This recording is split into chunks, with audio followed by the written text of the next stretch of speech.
নেতা হলেন হজরত উমর। বাংলাদেশের মতন ৯৬টা দেশের নেতা, একটা দেশ না, বাংলাদেশের মতন কয়টা? জুমার দিনে দেখেন নেতা আত্তাকুল্লাহ, আল্লাহর ভয় কেমন। জুমার দিনে খুতবা দিচ্ছেন হজরত উমর। মাঝখান থেকে একজন সাহাবী দাঁড়িয়ে বলতেছে, আমিরুল মুমিনিন, আপনার খুতবা আমরা শুনবো না। যদি লোকটা বলতো আমি শুনবো না তাহলে একটা ভিন্ন হতো, কিন্তু যখন বলছে আমরা শুনবো না, সঙ্গে সঙ্গে ওমর ফারুক খুতবা বন্ধ করে দিয়ে বলেন, ভাই আমার দোষ কি? বলে, আপনার দোষ হলো আমাদেরকে খাটো পাঞ্জাবি দিয়ে আপনি লম্বা জুব্বা গাওয়াত দিয়েছেন। যতক্ষণ পর্যন্ত লম্বা জুব্বার কাহিনী না বলবেন ততক্ষণ আপনার খুতবা আমরা শুনবো না। যদি আত্তাকুল্লাহ উমরের মধ্যে না থাকতো, অক ধরে ভত্তা বানাতো। জোরে কোন কথা ঠিক কিনা? এই কি কোনো এলাকার এমপি নাকি? কোন এলাকার মন্ত্রী নাকি? বাংলাদেশের মতন দেশের প্রধানমন্ত্রী নাকি? ৯৬টা দেশের খলিফা, যাকে বলা হয় ওয়াদ্দ জাহানের খলিফা। জোরে কোন কথা ঠিক কিনা? কিন্তু ভয় কার? আল্লাহর ভয়ে হযরত ওমরের চোখ দিয়ে দর দর করে পানি পড়তেছে। ওমর ফারুক মনে মনে বলতেছে, আল্লাহ তোমার কোরআনের রাষ্ট্র চালু থাকার কারণে ওমর ফারুকের লম্বা জুব্বা দেখে একটা সাধারণ মানুষ পর্যন্ত লোকমা দেওয়ার সাহস পাইছে। আসলে কোরআন যেখানে চালু থাকে, নেতা ভুল করলে লোকমা দেওয়ার সুযোগ আছে না নাই? এমন সময় আব্দুল্লাহ ইবনে ওমর বাবার পাশে দাঁড়ায় বলতেছে, রে নবীর সাহাবীরা, তোমরা খাটো পাঞ্জাবি হলো, আজকে তোমরা নতুন কাপড় পরে নামাজ পড়তে আইছো। আমার বাবার দিকে তাকায় তোমরা দেখতেছো বাবার জুব্বা লম্বা, আমার দিকে একটাবার তাকাও। তোমরা খাটো পাঞ্জাবি হলেও তো নতুন পরে আইছো, একবার আমার দিকে তাকায় দেখো তো আমার খবর কি? ওসমান গনি বলতেছে, আব্দুল্লাহ আজকে জুমার দিনে তুমি নতুন কাপড় না পরে পুরাতন কাপড় পরছো কেন? আব্দুল্লাহ বলতেছে, আজকে যদি আমি নতুন কাপড় পরতাম তাহলে আমার বাবার জুব্বা লম্বা হতো না। দুনিয়ার সবাই যখন ঘুমায়া যায় আমার বাবা তখন ঘুমায় না। যেদিন থেকে আমার বাবা মদিনার খলিফা হয়েছে সেদিন থেকে আমার বাবার চোখের আর ঘুম নাই। দুনিয়ার মানুষকে কোথায় কেমনে থাকে এটা দেখার দায়িত্ব আল্লাহ আমার বাবাকে দিয়েছে। সুবহানাল্লাহ খান। সাধারণ মানুষ আরামে ঘুম পড়ে, সাধারণ মানুষ আরামে ঘুমায়, কিন্তু আমার বাবার চোখে ঘুম নাই। সবাই যখন ঘুমায় গেছে এমন সময় আমার বাবা চুপি চুপি আমার ঘরের দরজায় গিয়ে ডাকতেছে, আব্দুল্লাহ আব্দুল্লাহ রে। আমি দরজা খুলে তাকায় দেখি বাবার হাতে একটা পাঞ্জাবি। আমি খুশি হয়ে বললাম, বাবা বাইতুল মাল থেকে আমার একটা পাঞ্জাবি দিছে। গভীর রাত্রে আবার একটা পাঞ্জাবি দিয়ে রাইছেন। ওমর ফারুক বলে, আব্দুল্লাহ ইন্নাল্লাহা ইয়ামুরুকুম আন তুআদ্দুল আমানাতি ইলা আহলিহা ওয়া ইযা হাকামতুম বাইনান নাস আন তাহকুমু বিল আদল। আল্লাহু আকবার। ওমর ফারুক আল্লাহর কোরআন তেলাওয়াত করে বলে, আব্দুল্লাহ তুই কেমনে মনে করলি বাইতুল মাল থেকে তোর একটা পাঞ্জাবি দিছে, আমি আর একটা দিয়ে বেড়াইছি? আব্দুল্লাহ রে, আমি যেই পাঞ্জাবি নিয়ে তোর সামনে দাঁড়াইছি এটা আমার ভাগে পড়েছে। এখন বলতো আব্দুল্লাহ, এই খাটো পাঞ্জাবি গায়ে দিয়ে আমি যদি খুতবা দেই, কারণ মুসল্লির পাঞ্জাবি ছোট হলে কোনো সমস্যা নাই, ইমামের পাঞ্জাবি বড় হওয়া লাগবে। ঠিক কিনা বলে? ইমামের দাড়ি যদি ছোট হয়, আমাকে একজন মোবাইল করে বলতে, হুজুর ইমামের দাড়ি যদি এক মুষ্টির নিচে হয় তার পাশে নামাজ হবি? তাহলে চিন্তা করে দেখেন ইমামের দিকে সবার নজর আছে না নাই? তা আমি বললাম, ভাইজান ইমামের দাড়ি এক মুষ্টি ছোট, তোমার দাড়ির খবর কি? আমার নাই। আমার নাই তাই হলো হুজুর থাকা লাগবে না। তারপরে বোঝা গেল ইমাম হবার গেলে দাড়ি হওয়া লাগবে, যাকে তাকে জাতীয় ইমাম বলা যাবে না। ধরে খান কথা ঠিক না? যাকে তাকে জাতীয় ইমাম। এই যে সালাউদ্দিন ওই কয়েকদিন আগে কইছে জাতীয় ইমাম। হ্যাঁ, কি সামান্য দাড়ি ছোট হলেই দাড়ির ফতুয়া চাচ্ছে, আর তোমরা তাকে জাতীয় ইমাম বলতেছ, তার মুসও নাই দাড়িও নাই। জোরে কথা কর না কেন ভাই রে? মরদ মানুষ চিনার একটা কি, মরদ মানুষ চেনা লাগবে না? চেনা লাগবে, মরদ চেনার একটা উপায় আছে তো। এক মেয়ে আমাকে বলতে যে, হুজুর আমার স্বামী এত সুন্দর, স্বামী নিয়ে রাস্তাত গেলে মেয়েরা খেলে আমার স্বামীর দিকে তাকা থাকে হুজুর। তো মেয়েরা যে আমার স্বামীর দিকে তাকা থাকে আমার খুবই হিংসা হয়। আপনি এমন কিছু দোয়া দেন যে দোয়া আমল করলে রাস্তার মেয়েরা আমার স্বামীর দিকে তাকাবে না। আমি বললাম, মা তোমার স্বামীকে চাচা বানাও। যেই কইছে চাচা বানাও, মেয়েটা বলে, হুজুর আপনি একটা আলেম হয়ে এটা কি বললেন? আমি বললাম, পাগলি তোকে চাচা কবার কছি, তোকে চাচা বানাবার কছি রে। তোর স্বামীকে সবাই চাচা কবে, কিভাবে চাচা বানান যায় চেষ্টা কর। ওই হাত পাও ধরে স্বামীর এখন 4 আঙ্গুল দাড়ি হয়েছে, একদিন আমাকে মোবাইল করে বলতে যে হুজুর আপনার কথা মতো স্বামী চাচা বানানোর পরে স্বামী নিয়ে রাস্তার যাই, একটা মেয়েও আমার স্বামীর দিকে তাকায় না, যে তাকাই সে সালাম দে বলে চাচা কেমন আছেন। আমার আর হিংসা হয় না, কেন চাচা বলে আমার আর হিংসা কি? চিন্তা করছেন? একটা মরদ মানুষের দাঁড়িয়ে থাকতে হবে, দাড়ি না থাকলে তাকে লুচ্চা লুচ্চা মনে হয়। জোর কথা কর না কেন ভাই, কথা কর না কেন? তাকে আবার জাতীয় ইমাম ইয়ার কি মারতেছেন? ওমর ফারুক বললেন, আব্দুল্লাহ এই খাটো পাঞ্জাবি গায়ে দিয়ে যদি আমি খুতবা দেই মুসলিমেরা কি মনে করবে? আব্দুল্লাহ বলতেছে, বাবা তাহলে আমি কি করব? ওমর ফারুক বললেন, তোর পাঞ্জাবিটা আমাকে একটু দান করে দে। আব্দুল্লাহ বলে, গভীর রাত্রে আমার পাঞ্জাবি আমার বাবাকে দান করে দিলাম।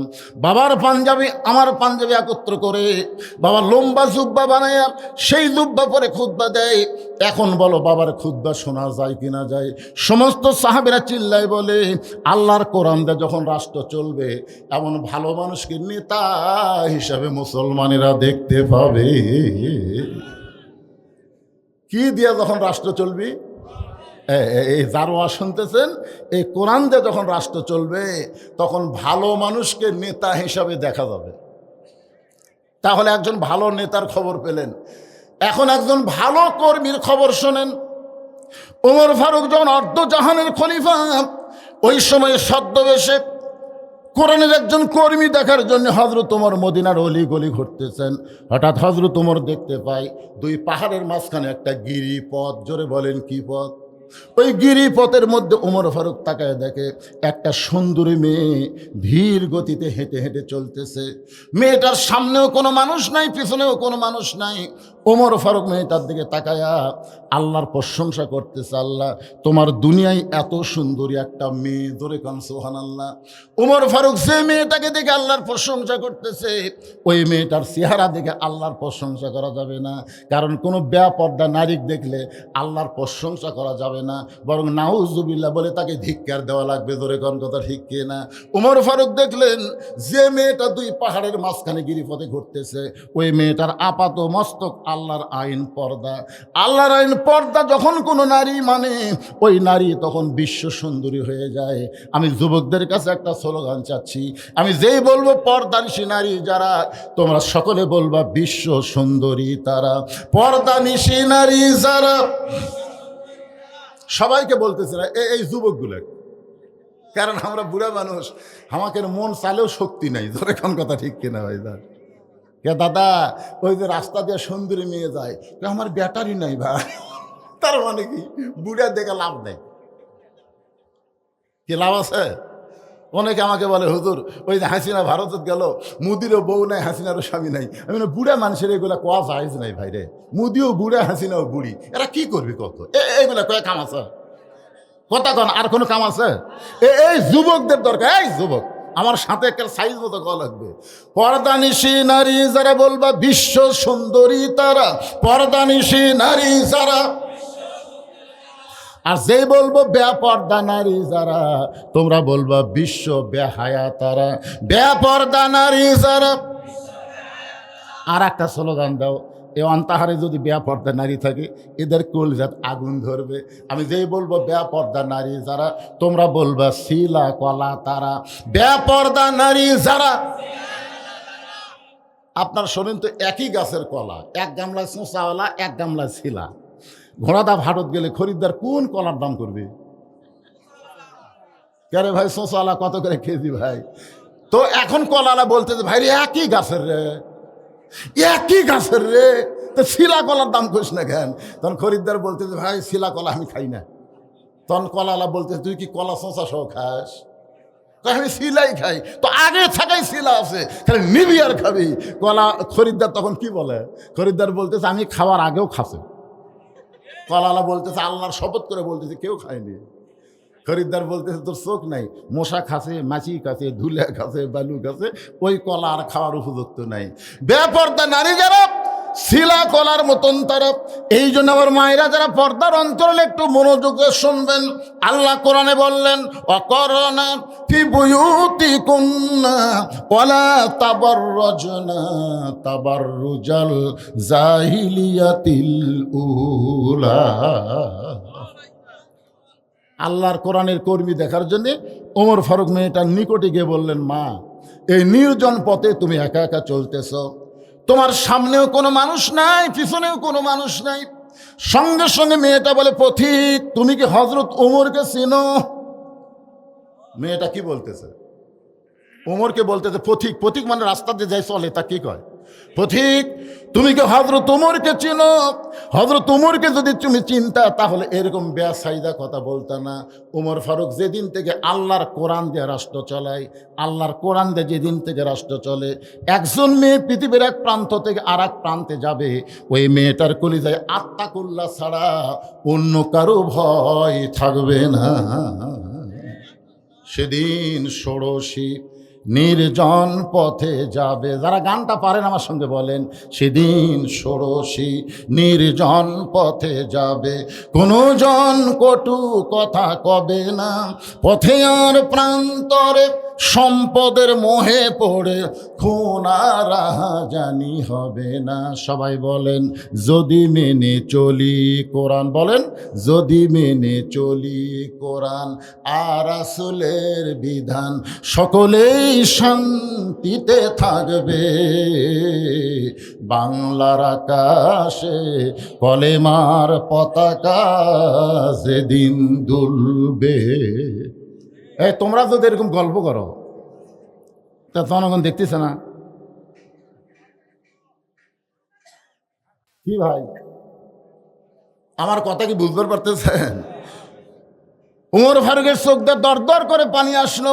আল্লাহর কোরআন দিয়ে যখন রাষ্ট্র চলবে, ওই মানুষের কলিজায় কেবলমাত্র ভয় থাকবে কার? আরো জোরে বলেন, ভয় থাকবে কার? ওই মহিলা দুই পাহাড়ের মাঝখান দিয়ে ঘুরতেছে, কোনো সময় ভয় করেনি, কেউ আসো ধরবি, এই ভয় নাই, কারণ কোরআন চলতেছে। কোরআন কোরআন ধরবো, আয়। আল্লাহর কোরআন দিয়ে যখন রাষ্ট্র চলবে, প্রত্যেকটা মানুষ তার সীমানার মধ্যেই থাকবে, অন্যের সীমানায় যাবে না। আমার সীমানা হলো আমার পকেট, আমি বারবার হাত দিচ্ছি। মানুষ কবি, হুজুর একটা বদ অভ্যাস হলো পকেটে বারবার হাত দেয়, এর বেশি কিছু কবি। কিন্তু আমি যদি এই সীমানার পকেটে হাত দেই, তখন সবাই কবে হুজুর তো পকেট মারে, কারণ সীমানা ওভারটেক করছে। আপনার বউ হচ্ছে আপনার সীমানা, শালি কিন্তু আপনার সীমানার বাইরে। আপনি বউক বাদ দিয়ে যদি শালির দিকে কুত্তের মতন তাকা থাকেন, তাহলে সোয়াব হবি না পাপ হবে? আল্লাহর কোরআন বলবে, বউয়ের দিকে তাকা, শালির দিকে তাকাস না। কুল্লিল মুমিনিনা ইয়াগুদ্দু মিন আবসারিহিম। আল্লাহু আকবার। ওমর ফারুক বললেন, মা, তুমি যে ধীর গতিতে চলতেছ, দুই পাহাড়ের মাঝখানে তোমার চলা দেখে আমার মনে হচ্ছে তুমি একজন দুঃখী নারী। মেয়েটা বলতেছে, কে গো তুমি? তুমি কে গো? আমি সত্যি একজন দুঃখী নারী, কিন্তু আজকে হযরত ওমরকে এই দুই পাহাড়ের মাঝখানে 6 দিন হলে খুঁজতেছি। মেয়েটা কি বলতেছে? আসলেই আমি একজন দুঃখী নারী, কিন্তু হযরত ওমরকে এই দুই পাহাড়ের মাঝখানে 6 দিন হলে। আপনারা বলেন তো, এই কথা শোনার পরে ওমর ফারুকের অবস্থা কি হবে? কারণ আল্লাহর কোরআন দিয়ে যখন রাষ্ট্র চলবে, তখন নেতা খোঁজা লাগবে না, নেতারাই তখন দুঃখী মানুষকে খুঁজে বেড়াবে। জোরে কোন কথা কন না কেন ভাইজান? আমাদের বাংলাদেশে কোরআন না থাকার কারণে নেতারাও খোঁজে ভোটের আগে। ভোটের আগে কিন্তু নেতারা আপনাকে খুঁজবি না? আমার কাহালু 5 ফিরে এক নেতা গাড়ি নিয়ে যাচ্ছে, এক ফকির আসতেছে রাস্তা দিয়ে। তো নেতা ড্রাইভারকে বলেছে, ব্রেক কর। তো ড্রাইভার বলতে, স্যার কোনো মানুষজন নাই, ব্রেক করবো কেন? বলে, ওই যে আসতেছে। ড্রাইভার কয়, ফকির স্যার। আরে পাগলা, ভোটের আগে ফকিরও তার মধ্যে থামা। যেই গাড়ি ব্রেক করছে, নেতা গাড়ির থেকে নামে ফকির সালাম দেয়, আসসালামু আলাইকুম চাচা, আসসালামু আলাইকুম চাচা। ফকির খেলে চারদিকে তাকায়। নেতা বলে, চাচা চারিদিকে তাকান কেন? বলে, কাক সালাম দেবো বাবা? সেই জন্য দেখি আপনাকে সালাম দেই, আমি ভিক্ষা করে খাই। ভোটের আগে আপনিও তো মরতে। এই শালার নেতা রে, ভোটের আগে হারে সালাম দিয়ে জনগণকে ধোকা নিয়ে ভোট পাবে। নেতা আর থাকবে না বগুড়ায়, ঢাকায় চলে যাবে। মাঝে মধ্যে নেতা বসন্তের কুকিলের মতন বেড়াবার আসবে। চামচের অত্যাচারে নেতার ধারে যাওয়া যাবে না। জোরে কর কথা কন না কেন? কিন্তু আল্লাহর কোরআন দিয়ে যখন রাষ্ট্র চলবে, তখন গরিব ধনীর বাড়িতে যাওয়া লাগবে না, ধনীরাই গরিবের বাড়ি বাড়ি ঘুরবে। সুবহানাল্লাহ না কেন?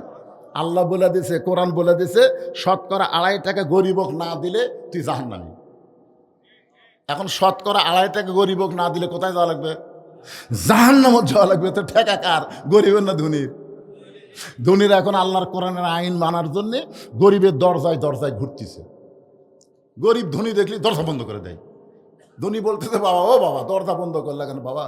ভাই ভাই আমি গরিব মানুষ ভাই, খাটা খাই, কষ্ট করে খাই, জাকাতের টাকা আমি খাই না ভাই, তুই অন্য দরজার যা। আমার এক দাদা ছিল, গ্রামের সব লোক মুরব্বী দেখে তাকে ইফতার করাবার চাই, কিন্তু আমার দাদা কয় মরে যাবো কিন্তু কারো বাড়িতে ইফতার করা সব দেওয়া পারবো না। তা আমি একদিন দাদাকে বললাম, দাদা আপনি যদি কারো বাড়িতে ইফতার করেন তাহলে সবের কমতি হবে না। কয় তুই নতুন মৌলবি হয়ে ফতো দিস না তো, কষ্ট করে ওজা থাকছি, দরকার পানি খাই ইফতার কর মরে, কিন্তু পরের বাড়িতে আমি ইফতার করে সব দেওয়ার পারবো না। বুঝানি যায়নি। তো বাংলাদেশের কিছু মুসলমান জাকাতকে এইরকম ভয় করবে, জোরে কোন কথা ঠিক কিনা? দরজা বন্ধ করে দিছে, উনি আর জাকাত লাইনি, আর এক দরজাত গেছে, একই অবস্থা। এক ব্যাগ টাকা নিয়ে 7 দিন ধরে ঘুরিছে, একটা গরিবও দরজা খোলেনি। ধনী কান্দার কয়, আল্লাহ ধনী না হয়ে যদি গরিব হতাম, কোরআনের আইন যখন চলবে ধনী হওয়ার চাইতে গরিব হয় ভালো, দরজা খুলে বসে থাকবো, টাকা আমাকে দিয়ে দেবি, আর আমি দিবার চাই এখন দরজা বন্ধ করতেছে, কি বিপদে পড়লাম। 7 দিন ঘোরা যখন গরিব পাইনি, মনের দুঃখে মরুভূমিতে গেছে, যাই দেখে একজন বস্তা মাথার দিয়ে ঘুম পাড়তেছে। বেগালা মনে করছে যে একবারে গরিব পাওয়া গেছে। আসসালামু আলাইকুম, বস্তালা লাভ ধরে আলহামদুলিল্লাহ। ব্যাগওয়ালা বলে, ভাই আপনাকে সালাম দিলাম, আপনি আল্লাহর শুকরিয়া আদায় করলেন, ওয়ালাইকুম আসসালাম কোথায়? তখন বলতে যে ভাই রে 1 বস্তার টাকা নিয়ে 15 দিন হলে ঘুরতেছি রে, গরিব পাচ্ছি না, তোকে দেখে আমার গরিব মনে হচ্ছে, এই জন্য বস্তাটা তোকে দিবার চাই, লিয়ে যেত। আমি ঘুরি 7 দিন, তুমি ঘুরো 15 দিন, তাহলে গরিব গেল কোথায়? যাকাত ভিত্তিক অর্থনীতি যখন চালু হয়ে যাবে, সুদকে যখন বাংলার জমিনে কবর দেওয়া হবে, তখন আল্লাহর রহমত আর বরকতের দরজা খুলে দিবে। ধরে কোন কথা ঠিক?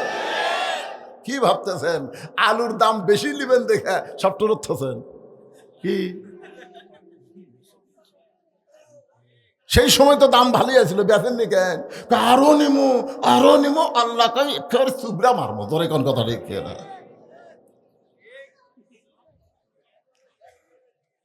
রে ভাই এটা একটা টিস্যু দেন তো, টিস্যু দেন।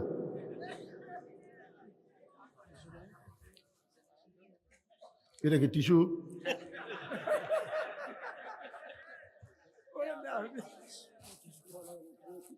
শোনেন, আপনার কি বিরক্ত হচ্ছেন? আচ্ছা আমি যদি এভাবে ওয়াজ করতেই থাকি, আপনার বিরক্ত হবেন কখন?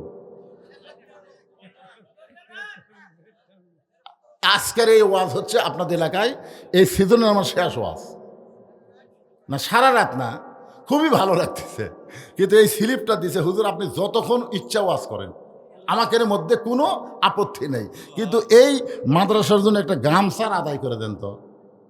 একটা গামছার আদায় করতে বড় জোর 5 মিনিট লাগবে, তার বেশি লাগবে না, ঠিক কিনা বলেন? এদের মধ্যে খালি এই করতেছে। হুজুর যে ইন্নালিল্লাহর আয়াতকে যে ওয়াজ শুরু করলো, এটা তো মরার আয়াত, হুজুর যে কোন ওয়াজ করবি রে? আরে ফাটাফাটি ওয়াজ।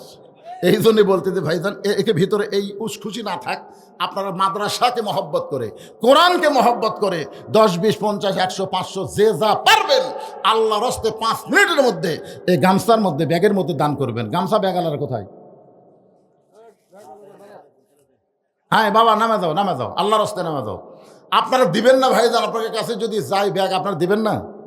কথা কন্যান দিবেন না? 10 পারেন, 20 পারেন, 50 পারেন, 100 পারেন। এই মাদ্রাসায় এমন আল্লাহর 10 জন বান্দাকে আমি দেখতে চাই, 10টা বান্দা, যে এই নবীর এতিম মাদ্রাসায় একটা কোরআন শরীফ দান করবে, একটা কোরআন শরীফ বাবদ 500 টাকা দান করবে।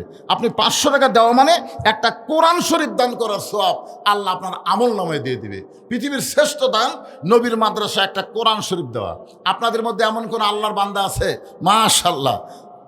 সবার আগে সভাপতি সাহেব বুঝবার পারছে আল্লাহর ওলি মানুষ। পৃথিবীর শ্রেষ্ঠ দান নবীর মাদ্রাসা একটা কোরআন, এ কোরআন শরীফ বাবদ 500 টাকা দান করেছে। আপনার সভাপতির সাথে দান করবেন, এরকম একজন বান্দা আপনাদের মাঝখান থেকে শুধু 500 টাকা দিবেন, একটা কোরআন দানের সওয়াব আল্লাহ আপনাদের আমল নামায় দিয়ে দিবে। আল্লাহর একজন বান্দা কিভাবে নিব আমি? দেখছেন টেস্টটা বানাছে এমন করে, আল্লাহর আর একজন বান্দা কোরআন শরীফ বাবদ 500 টাকা দান করেছে, আল্লাহ দানকে কবুল করেন, আল্লাহুম্মা আমিন। এগুলো স্লিপের টাকা তো এখন আদায় করা যাবে না রে বা, চাচা ভাতিজা 500 টাকা দান করেছে কোরআন শরীফ বাবদ, আল্লাহ তার দানকে কবুল করেন। আল্লাহ তোমার আর একজন বান্দা 200 টাকা দান করছে, আল্লাহ কবুল করেন। রবিউল ইসলাম 1000 টাকা দান করেছে 2টা কোরআন শরীফ বাবদ, আল্লাহ দানকে কবুল করেন। ওটা বসা করবেন না, যাওয়ার নিয়ত করবেন না ভাইরে। কোথায় যাবেন? প্রত্যেক ধাপে ধাপে মানুষ মৃত্যুর দিকে হাঁটতেছে, ধরে কোন কথা ঠিক কিনা? নিরাপদ জায়গায় আছেন, জান্নাতের বাগানে আছেন ভাই, শয়তান যেন ধোকা দিবার না পারে। আমিনুল ইসলাম 2টা কোরআন শরীফ বাবদ 500 টাকা করছে দান, আল্লাহ তার দানকে কবুল করে। আল্লাহ নেক নিয়ত নেক আশা পরাক, আল্লাহুম্মা আমিন। কবুল করো, কবুল করো। ব্যাগের আদায় হলে আমাকে সংকেত দিবেন। মা বোনদের কাছে যাবেন, আমার মা বোনেরা বেশি দান করে, এদের মন নরম। আজকে যারা বাবার বাড়ির ভাইয়ের বাড়িতে বেড়াবার আছে, আয়সা থেকে বাবা নাই। যে হাজির সাহেবের বাড়িতে আমি এসেছিলাম তখন ছিল, আজকে নাই। ওনার ছেলে মেয়েরা তার বাবার জন্য, হাজির সাহেবের জন্য, এরকম অনেক মেয়েরা আইছে, অনেক মা এসেছে, আশা থেকে বাপ নাই, সে বাপের জন্য 500 টাকা দিবেন মা। আল্লাহর একজন বান্দা 2টা কোরআন শরীফ বাবদ 1000 টাকা দান করেছে, আর একজন কোরআন শরীফ বাবদ 500 টাকা দান করেছে, আল্লাহ দানকে কবুল করেন। আল্লাহর আর একজন বান্দা কোরআন শরীফ বাবদ পৃথিবীর শ্রেষ্ঠ দান নবীর মাদ্রাসা একটা কোরআন 500 টাকা দান করেছে, আল্লাহ দানকে কবুল করেন, আল্লাহুম্মা আমিন। কবুল করো, কবুল করো। মোদের কামনা দানকারীকে দিবেন জান্নাত, আল্লাহ নিরাশ করবেন না। দানের কথা শুনে কারা কারা চলে গেলেন? টাকা দিবেন না, আপনি দিবেন না, আপনার টাকা আল্লাহর দরকার নেই। আল্লাহ কি গরিব নাকি? আল্লাহ কি গরিব নাকি? তা আপনি লাভ দৌড়ে চলে যাচ্ছেন কোথায়? এমন একটা অসুখ আল্লাহ দিবি না, আজকে এখানে টাকা দিতে আপনার মন চাচ্ছে না, আগামীকাল ডাক্তারও টাকা দিয়ে হুঁশ পাবেন না, উষ্টা খেয়ে পড়বেন, বগুড়াত হবে না, পঙ্গু হাসপাতালে যাওয়া লাগবে। কথা কর না কেন? মোটর সাইকেল মারতেছেন, ভুটভুটির সাথে বাঁচবেন, চাপা আউলে দেবি। আজকে 10 টাকা দিবার মন চায় না, আর সদকা তো তারুদ্দুল বালা। দান সদকা করলে ভূমিকম্প হলেও আপনার ক্ষতি হবে না। ধরে কথা কর না কেন ভাই রে? এই যে কয়দিন আগে ভূমিকম্প হচ্ছে, সব রাস্তা থাকছে, কই রাস্তা তেলে ক্ষতি নেই, যেটি এসে 4-5 জন দাঁড়াতে ওটি রাস্তা ফাঁক হয়ে গেছে, রাস্তায় ফাঁক। এখন ঢোক। আল্লাহ যদি মারে কোনো জায়গায় নিরাপদ না, আল্লাহ যদি বাঁচায় সব জায়গায় নিরাপদ। জোরে কোন ঠিক কিনা ভাই? আল্লাহর একজন বান্দা কোরআন শরীফ বাবদ 500 টাকা দান করেছে, আল্লাহ দানকে কবুল করেন। আর একজন শখ 100 টাকা দান করলো, আল্লাহ দানকে কবুল করেন, আল্লাহুম্মা আমিন। লিল্লাহি তাকবীর। আপনি কি মন খারাপ করছেন? আজকের মাহফিলের সম্মানিত প্রধান অতিথি সাহেব 20টা কোরআন শরীফ বাবদ 10,000 টাকা ধরে বলেন মারহাবা। আচ্ছা, উনি যদি এখন আপনাদের কাছে 2 মিনিট একটু সালাম দেয়, সমস্যা আছে ভাইজান? আমার ওয়াজ তো চলতেই থাকবে, অসুবিধা নেই। আসলেই কিন্তু আমি আমার জীবনে 42 বছরের জীবনে দেখিনি প্রধান অতিথি টেজে আছে, অন্য অতিথি মারা দিছে, প্রধান অতিথি টাইম দেয়নি। এটা আমার আজকে প্রথম দেখলাম। এই জন্য ওয়াজের শুরুতে আমি চিন্তা করলাম, কে প্রধান অতিথি তো আমার ধারেতি বসে আছে, এক মাইক দিল না কেন? আমার মনত খুবই কষ্ট, বুঝলেন? এই জন্য প্রকাশ করে দিয়েছি। আমার ভাইজান গ্রামের হোক আর যাই হোক, একটা সালাম দেবেন না আপনি জনগণত? হ্যাঁ, না।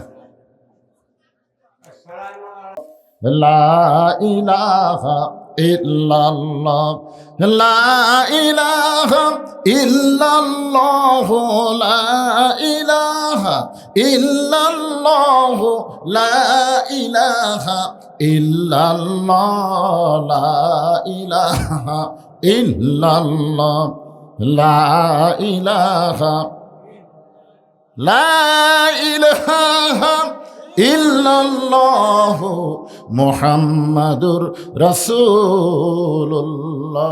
সকলে বলি সাল্লাল্লাহু আলাইহি ওয়াসাল্লাম।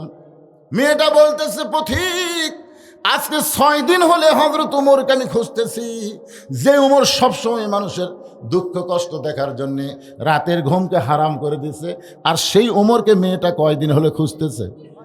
ওমরের চোখ দিয়ে দর দর করে পানি পড়তেছে। মা, কি দুঃখ তোমার মনে, যেই দুঃখ নিয়ে তুমি ওমরকে খুঁজতেছ? মেয়েটা বলতেছে, পথিক রে, আমার ভিতরে যেই দুঃখ, আমি দুনিয়ার সাধারণ কোনো মানুষকে বলবো না, আমি বলবো হযরত উমরকে।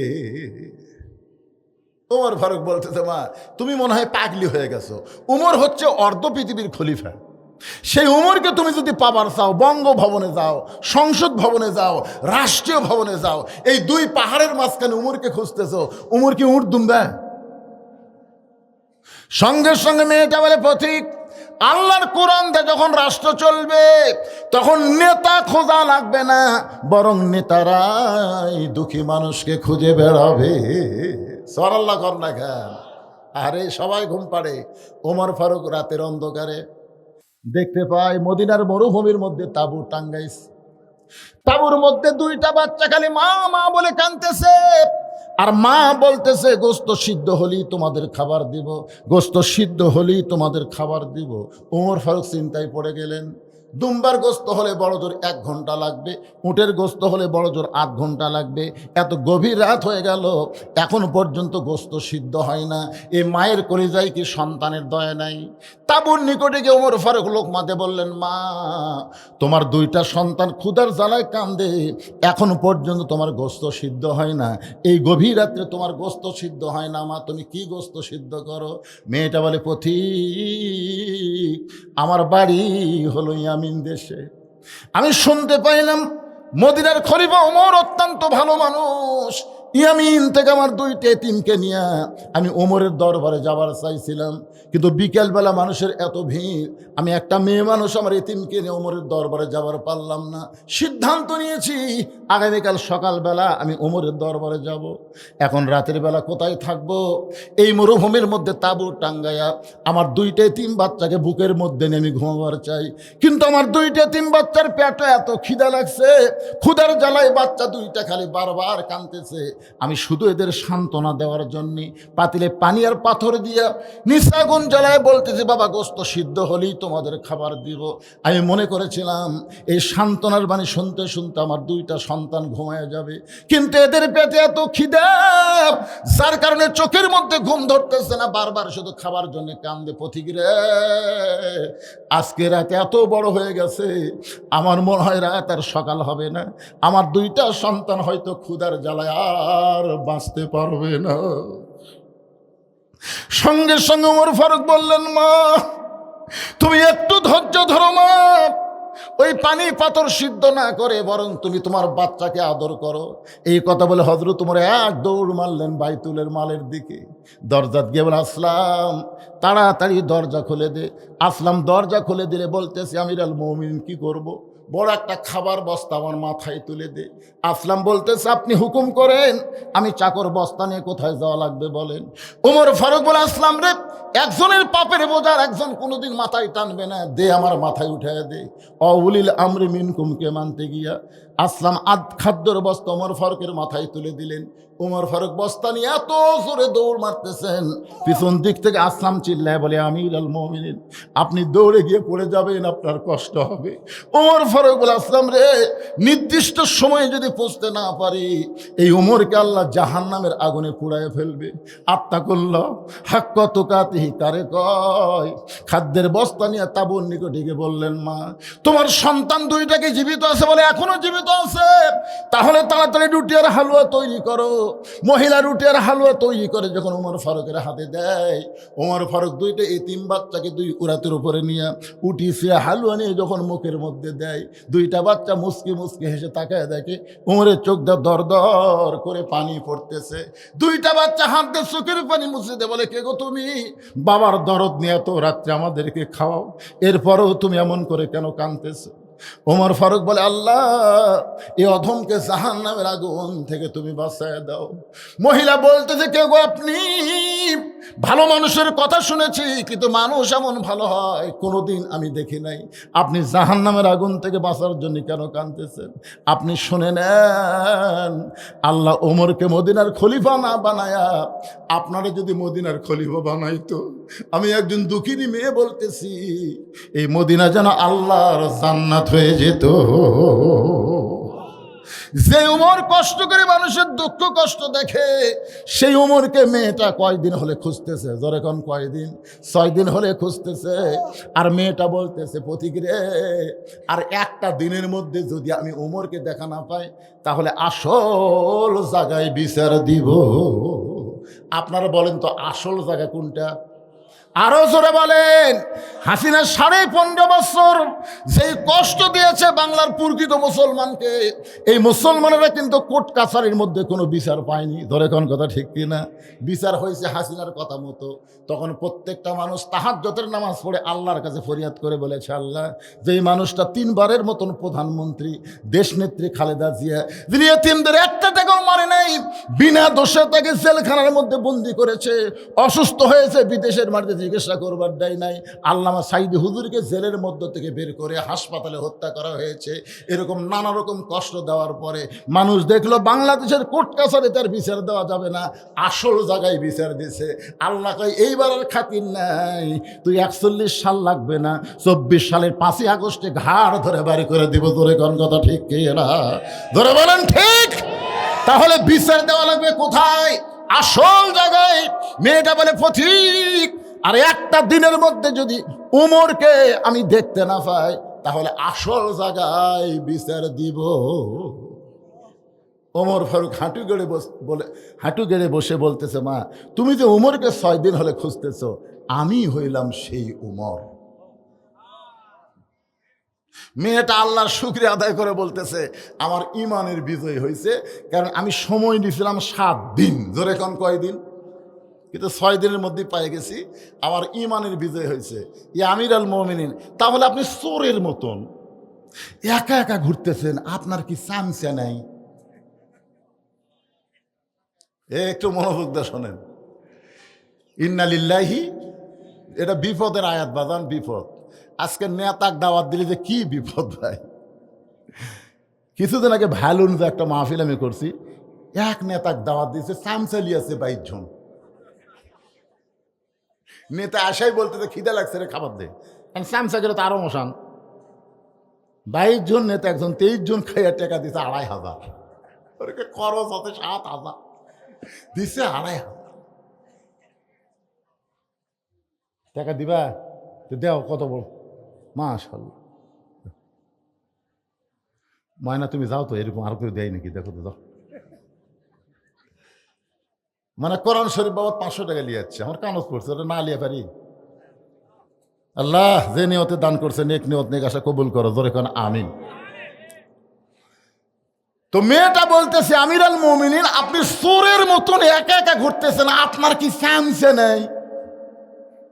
বাংলাদেশের মতন 96টা দেশের খলিফা, তার কেউ নেই, চৌকিদারও নেই, পুলিশও নেই, র্যাবও নেই, আর্মিও নেই। কে?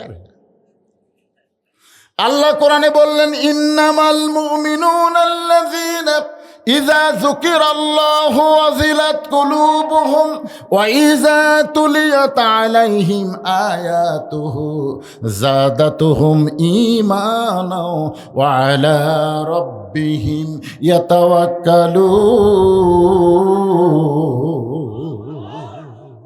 কি বুঝলেন? মেয়েটা যে উমর ফারুককে প্রশ্ন করছে, এই প্রশ্নের উত্তর এই আয়াতের মধ্যে আছে। এই আয়াতের মধ্যে আছে। আমি বলতেছি, আচ্ছা, যে কতগুলো মেয়ে মানুষ এখন এই দলে, এদিক মেয়ে মানুষ কোন জায়গায় বসেছে? তারা বেড়াই কে? মানে এত রাত্রে মেয়ে মানুষ বেড়াই কেন? মরদ মানুষ মাঝে মধ্যে চাটা খাবার খায়, কিন্তু মেয়ে মানুষ কি মাঝে মধ্যে চা খায়?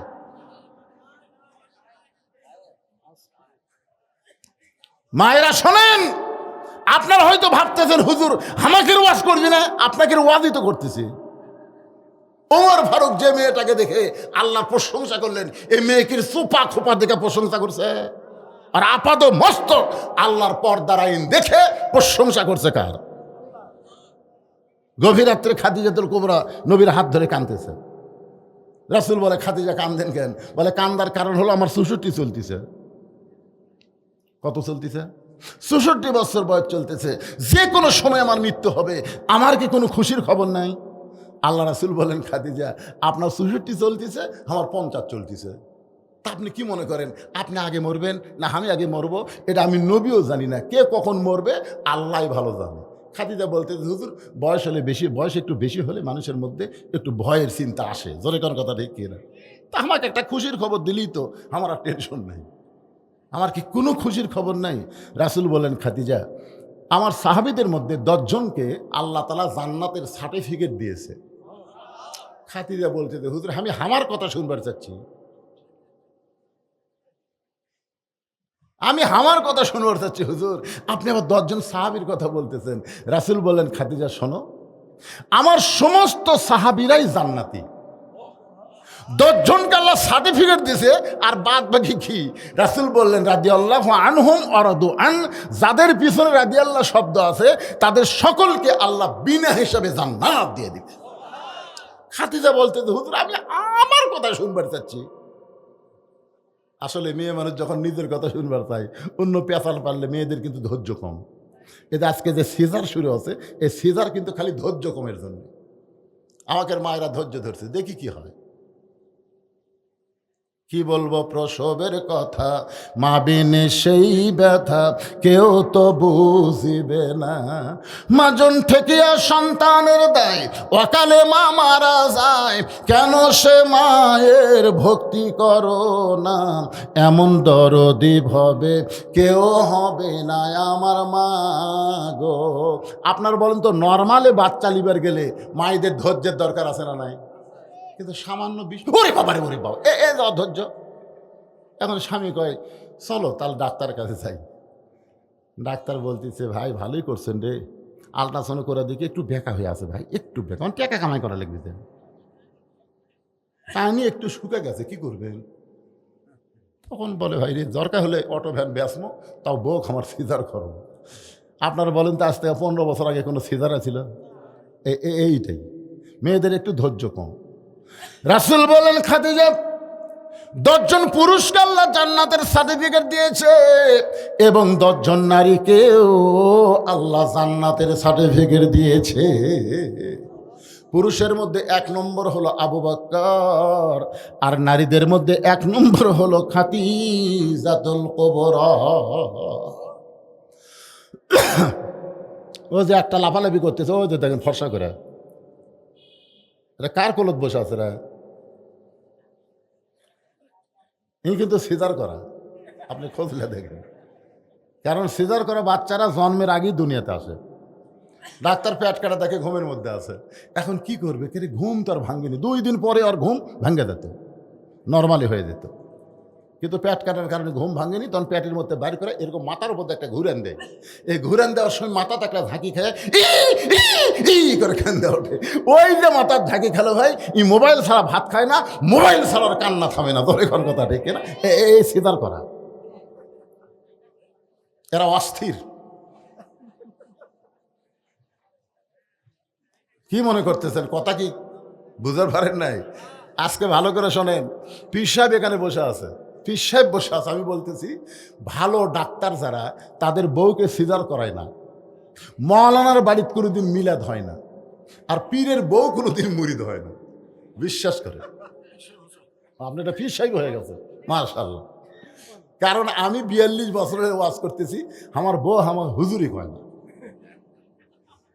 মানে বইয়ের কাছে পীর সাহেব হওয়া যে কত বড় কষ্ট, যারা পীর সাহেব তারা বুঝতেছে। এই শোনেন, আপনারা বলেন তো, মৌলানাদের বাড়িতে মিলাদ হয়? অধিকাংশ পীরের বউ মুরিদ হয় না, 2-1টা ব্যতিক্রম সেটা হতে পারে। কারণ পীরের বউ জানে আমার পীর মাঝে মধ্যে মুরিদের বইয়ের দিকে তাকায়, এর হাতে মুরিদ হয়ে লাভ কি? কিন্তু সর্বপ্রথম যিনি নবীর হাতে কলেমা পড়েছেন, তিনি হলেন নবীর বিবি খাদিজাতুল কুবরা। রাসূল বলেন, খাদিজা পুরুষের মধ্যে 1 নম্বর জান্নাতি হলো আবু বকর, আর নারীদের মধ্যে 1 নম্বর জান্নাতি হলেন খাদিজাতুল কুবরা। মা খাদিজার সেই হাসি, রাসূল দেখতেছে খাদিজা খেলে হাসতেইছে। আল্লাহ রাসূল বলে, খাদিজা এত হাসতেছেন, বলে এই খবরটা আপনি আগে দিবেন না, যে নারীদের মধ্যে আমি 1 নম্বর জান্নাতি, এই খবর আগে দিবেন না? রাসূল বলেন, খাদিজা পুরুষের মধ্যে 2 নম্বর হলো উমর, 3 নম্বর ওসমান, 4 নম্বর আলী। তাহলে নারীদের মধ্যে 2 নম্বর কে হলে ভালো হয়? রাসূল কিন্তু আর রাসূল নাই, স্বামী হিসাবে খাদিজাকে জিজ্ঞাসা করতে, তাহলে নারীদের মধ্যে 2 নম্বর কে হলে ভালো হয়? খাদিজা বললেন, হুজুর নারীদের মধ্যে 2 নম্বর ফাতেমা হলে ভালো হয়। আমার কলিজার টুকরা ফাতেমাকে আল্লাহ যেন 2 নম্বর জান্নাতি ঘোষণা করে। 1 নম্বর খাদিজা, 2 নম্বর ফাতেমা, 1 নম্বর আবু বকর, 2 নম্বর উমর।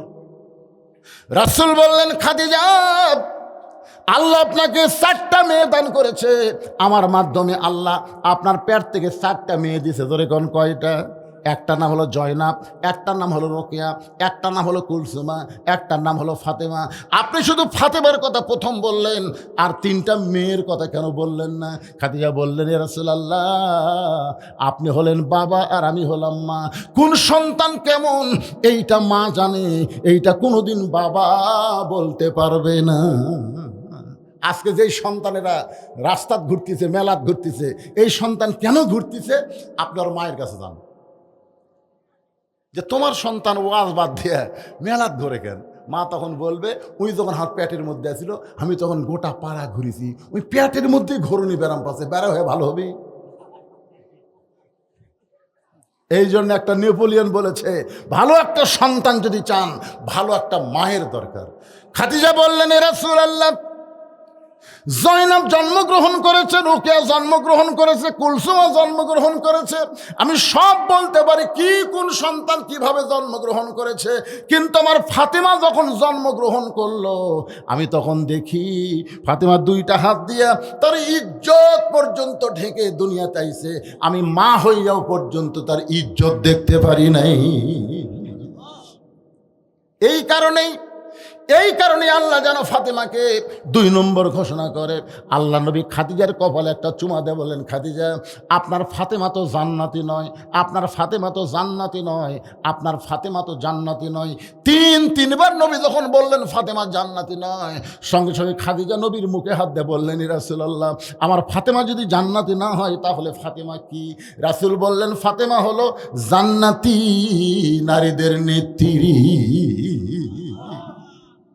যেই মাত্র বলেছে ফাতেমা হলো জান্নাতি নারীদের নেত্রী, সঙ্গে সঙ্গে খাদিজা বলে, ইয়া রাসূলুল্লাহ সর্বপ্রথম ঈমান গ্রহণ করলাম, আমার যত সম্পদ আছে সব আমি আল্লাহকে দিয়ে দিলাম। এরপর আল্লাহ তাআলা আমাকে 1 নম্বর জান্নাতি ঘোষণা করলো, আর আমার পেটের মেয়েকে খাতুনে জান্নাত ঘোষণা করলো, জান্নাতি নারীদের নেত্রী ঘোষণা করলো। ওগো নবী, ফাতেমার ভিতরে এমন কি আমল আছে যে আমল করার কারণে আল্লাহ তাকে জান্নাতি নারীদের নেত্রী ঘোষণা করলো? যতক্ষণ পর্যন্ত আপনি না বলবেন আমি খাদিজা আপনার হাত ছাড়ব না। ওগো আল্লাহ নবী, কোন আমলের কারণে ফাতেমাকে আল্লাহ খাতুনে জান্নাত ডিগ্রি দিল, এটা নারী হিসাবে আমি খাদিজার শোনা বড় দরকার। খাদিজা যদি শুনতে চায় কোন আমলের কারণে ফাতেমাকে আল্লাহ খাতুনে জান্নাত ডিগ্রি দিল, যে সমস্ত মেয়েরা পর্দার মধ্যে বসে আছে এদের শোনার দরকার আছে না নাই? একটা মেয়েও যেন আর না দেখি বেড়ানা। আচ্ছা শোনেন, ফাতেমার সাথে জান্নাতে যাবেন, আপনারা কি বকরি চড়ানা ফাতেমা হোসেন? ঘাস কাটা ফাতেমা, আলু লাগান ফাতেমা। ফাতেমা এখন আলু লাগায়, ফাতেমা এখন বকরি চড়ায়। এটা কোন ফাতেমা? একটু মনোযোগ দিয়ে শুনবেন। ইজাব আসাবাতুহুম মুসিবাতুন ক্বালু, সকলে পড়েন ইন্না লিল্লাহি ওয়া ইন্না ইলাইহি রাজিউন। আল্লাহু আকবার বলেন। আয়াতটার কথা কি খেয়াল আছে? বিপদ আপদ মুসিবত যখন আসবে তখন তোমরা ইন্না লিল্লাহ বলবা। এই হুকুম কার? বর্তমানে আমাদের বাংলাদেশে বিপদ আছে না নাই? সবচাইতে বড় বিপদ হলো মানুষ কোরআনের ওয়াজ শুনবে কিন্তু কোরআন মোতাবেক চলবে না। এটাই হলো মুসলমানের ঈমান আমলের মধ্যে সবচাইতে বড় বিপদ। জোরে কোন সবচাইতে বড় কি?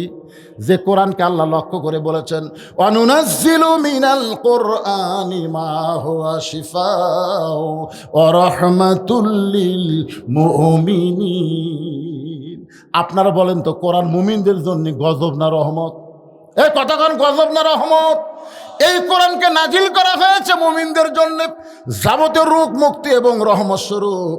আর সেই কোরআন থেকে ইন্না লিল্লাহর কথা বলতে যে ভাইজান একটু মনোযোগ দিয়ে শুনতে হবে। ওমর ফারুক বললেন, মা তুমি যে আমাকে 6 দিন হলে খুঁজতেছো, কি দুঃখ নিয়ে খুঁজতেছো, সেই দুঃখের কথা এখন আমি শুনতে চাই। মেয়েটা বলে, আমিরুল মুমিনিন, আমার জীবনের সবচাইতে বড় দুঃখ হলো আমি 6 বছর বয়সে ঈমান গ্রহণ করেছি, শুধুমাত্র ঈমান গ্রহণ করার অপরাধে 12 বছর আমি জেলখানায় বন্দি জীবন কাটাইছি। সকালবেলা 3টা করে চাবুক মারছে, বিকালবেলা 3টা করে চাবুক মারছে। আমার দেহের এমন কোনো জায়গা নাই যেই জায়গায় চাবুকের আঘাত লাগে নাই। আমার একটাই মাত্র অপরাধ, আমি 6 বছর বয়সে ঈমান গ্রহণ করছি। ঈমানের কলেমা পড়িনি, ঈমান গ্রহণ করছি। আমাদের বাংলাদেশে যুদ্ধের সময় অনেক হিন্দুরাও কলমা পড়ছিল, যেরকম ঠিক কিনা, এই যে মুরব্বী কর করবে। আমাদের পাঁচপির এলাকায় অনেক হিন্দু, তখন দাসপাড়া, একটা পাড়ার নামই হলো দাসপাড়া। তো পাকিস্তানের পাঞ্জাবি আর্মি দেখলি ওরা বলতো লা ইলাহা ইল্লাল্লাহ, লা ইলাহা ইল্লাল্লাহ, লা ইলাহা ইল্লাল্লাহ। তা আর্মিরা বলতো বিলকুল ঠিক হয়, ঠিক হয়, বিলকুল ঠিক। 9 মাস পরে যখন দেশ স্বাধীন হলো, তখন এক হিন্দু আমাকে বললো, বাবা মুসলমানের কলমার দাম আছে রে। তা আমি কইলাম, আপনি হিন্দু হয়ে কেমনে বুঝলেন? বলে, এই কলমা মুখত থাকার কারণে আর্মির গুলির থেকে বেঁচে গেছি পারে, এই কলমা খালি মুখত থাকার কারণে। আমি বললাম, দাদা কলমা শুধু মুখে রাখার কারণে যদি আর্মির গুলি থেকে বাঁচেন, এই কলিমা কলিজার মধ্যে জায়গা দেন, জাহান্নামের আগুন থেকে আল্লাহ বাঁচায় দিবে। জোরে কোন কথা ঠিক কি না ভাইজান? ঈমানের কলেমা খালি পড়লে হবে না, ঈমানকে গ্রহণ করা লাগবে। ঈমানকে গ্রহণ করা সম্পর্কে রাসূল বলেছেন, ইকরার বিল লিসান, তাসদিক বিল জিনান, আমল বিল আরকান, এরই নাম হলো ঈমান। মেয়েটা বলতেছে, আমিরুল মুমিনিন, আমি যেই দেশের জেলখানায় বন্দি ছিলাম, এই মনোযোগ দিয়ে শোনো, যেই দেশের জেলখানায় বন্দি ছিলাম ওই দেশের নাম হলো রোম দেশ। জোরে কোন কি দেশ? ওই দেশের সবাই হলো খ্রিস্টান। ওই খ্রিস্টানদের দেশে আমি মুসলমান হয়েছিলাম। আর মুসলমান হওয়ার কারণে আমাকে জেলখানায় 12 বছর বন্দি করলো। আপনি যখন রোম পারস্য দখল করলেন, তখন আপনি ঘোষণা করে দিলেন আল্লাহর কোরআন দিয়া যখন রাষ্ট্র চলবে, ওই দেশে কোনো জেলখানা থাকবে না। আপনি জেলখানার দরজা মুক্ত করে দিলেন। আমি জেলখানা থেকে বের হয়ে আমি কোথায় যাব? আজকে 6 দিন হলে আমি আপনাকে খুঁজতেছি, কারণ আমার দাদা খ্রিস্টান, আমার বাবা খ্রিস্টান, আমি যাদের ঘরে জন্ম নিয়েছি সবাই খ্রিস্টান। এখন একজন মুমিনা নারী হয়ে খ্রিস্টানদের কারে বাড়ি যাব, কোথায় যাব? আমার যাওয়ার কোনো জায়গা নাই। এই দিন 6 দিন হলে আপনাকে খুঁজতেছি। যদি আপনাকে পাই, তাহলে আপনার কাছে এই দুঃখিনী মেয়ে একটু আশ্রয় চায়। ওমর ফারুক বললেন, মা আমি তোমাকে আশ্রয় দিবার পারবো না, তবে ইসলাম তোমাকে অধিকার দিয়েছে। জোরে কর সুবহানাল্লাহ। মানুষ কোনোদিন মানুষকে আশ্রয় দিবার পারে না। আপনারা বলেন তো, ইসলামে নারীদের অধিকার আছে না নাই? এ কথা কোন আছে না নাই? আমাকে কতগুলো এখন বার হয়ে বলবে, কোরআন শরীফ যদি ক্ষমতা যায় তোমাকেও কিন্তু বাড়ির থেকে বারবার দিবি না, একের দরজা আটকে দিবি, বাড়ির থেকে বাড়ার পারবে না, মার্কেট করা যাবে না, চাকরি করা যাবে না, এ করা সে করা যাবে না, এইরকম আজে বাজে কথা বলে মেয়েদের মন ঘুরানোর চেষ্টা করবি। তোরে কর কথা ঠিক কিনা? আজকে মায়েরা শোনেন, আল্লাহর কোরআনের আইন যখন চালু হবে আপনারাই সবচাইতে ন্যায্য অধিকার পাবেন। তোরে কর কথা ঠিক কিনা? মেয়েদের অধিকার ইসলামে আছে না নাই? এক সময় নারীদের কোনো অধিকারই ছিল না, আল্লাহ রাসূল এসে নারীদের অধিকার দিয়েছে। আপনারা জানেন, আগে জীবন্ত মেয়েকে কবর দিত। এ ওয়াজ আপনারা শোনেননি? আমি সে ওয়াজ আজকে করতেছি না, কিন্তু শুনেছেন তো কি একটা নারীদের অবস্থা ছিল। সেখান থেকে ইসলাম এসে বলল, হুন্না লিবাসুল্লাকুম ও আনতুম লিবাসুল্লাহ হুন্না। নারী হলো স্বামীর, বিবি হলো স্বামীর পোশাক, স্বামী হলো বিবির পোশাক, মানে সমান সমান। জোরে কোন সুবহানাল্লাহ। এক সময় নারী যখন মা হবে, তখন ইসলাম বলে দিল মায়ের পায়ের তলে সন্তানের জান্নাত। সুবহানাল্লাহ কন না কেন? স্বামীর পায়ের তলে বইয়ের জান্নাত, এটা কিন্তু ভুয়া কথা। আমরা ছোটবেলায় বহু বক্তার ওয়াজ শুনছি, স্বামীর পায়ের তলে বইয়ের জান্নাত, এটা ভুয়া। কোনো মরদ মানুষের পায়ের তলে জান্নাত নাই। জান্নাত আছে মেয়ে মানুষের পায়ের তলে, সেই মেয়ে যদি মা হয়। তাহলে আপনারা বলেন তো, ইসলামে মায়ের দাম বেশি না বাপের দাম বেশি? কথা কয় না, মায়ের না বাপের? মেয়ের দাম বেশি না ছেলের দাম বেশি? আল্লাহ রাসূল বলেছেন, বাজার থেকে কোনো মিষ্টি কিনলে খবরদার ছেলের হাতে দিবা না, মেয়ের হাতে দিবা। কার হাতে দিবা? এখন বাজার থেকে আপনি 6টা মিষ্টি কিনছেন, কেন মেয়ের হাতে দিচ্ছেন? মেয়ে গুনতেছে, আব্বা 1, মা 1, ভাই 1, তাহলে 3 জন। ওই মিষ্টি বাড়তিছে, আব্বু তুমি দুটা লাও, মা তুমি দুটা লাও, ভাই বলতেছে তুই দুটা লে। তখন বাপ বলতেছে বাবা তুমি তো মিষ্টিটা 6টা ভাগ করে দিলে আমাদের 3জনকে, তোমার খবর কি? আপনারা খালি আমার খাওয়া, আপনারা খালি আমার খাওয়া। সোনাল্লাহ কন্যা, আপনি ভুল করে যদি ছেলের হাতে দেন, ছেলে মিষ্টির প্যাকেট খোলা বলতেছে আব্বু বাজারে কার কোনো মিষ্টি নাই, এই 6টা মিষ্টি কিনছো কেন? এই 6টা আমারই লাগবে, এই কয়ে ওই 6টা চলে গেছে, কাকু দেয়নি। আজকে বাপ মরে গেছে, বাপের সব সম্পত্তি বেটারে লেই, বুনুক দিবারই চায় না, ধরে কোন কথা ঠিক কিনা? আবার অনেক বাবা সর্বনাশ করে হজ করবার যাওয়ার সময় সব সম্পত্তি বেটাক দেয়, মেয়ে ফাঁকি দেয়। একটু মনোযোগ দিয়ে শোনে, আল্লাহ রাসূল বলেছেন ফাতেমা হল আমার কলিজার টুকরা, মেয়েদেরকে তোমরা সবচাইতে বেশি ভালোবাসবে, ছেলের চাইতে মেয়ের দাম বেশি, শুধু একটা জায়গায় মেয়েদের দাম কম। আর রেজালু কাওয়ামুনা আলান নিসা, আল্লাহ কোরআনে বলেছেন পুরুষেরা নারীদের উপরে থাকবে, এই একটা জায়গায় শুধু মেয়েদের দাম কম, পুরুষ থাকবে উপরে আর নারী থাকবে, কথা কয় না, এইটাই ওরা ধরে, এটা ধরে আর মিছিল করে নারী পুরুষের সমান অধিকার। কি মিছিল করে না?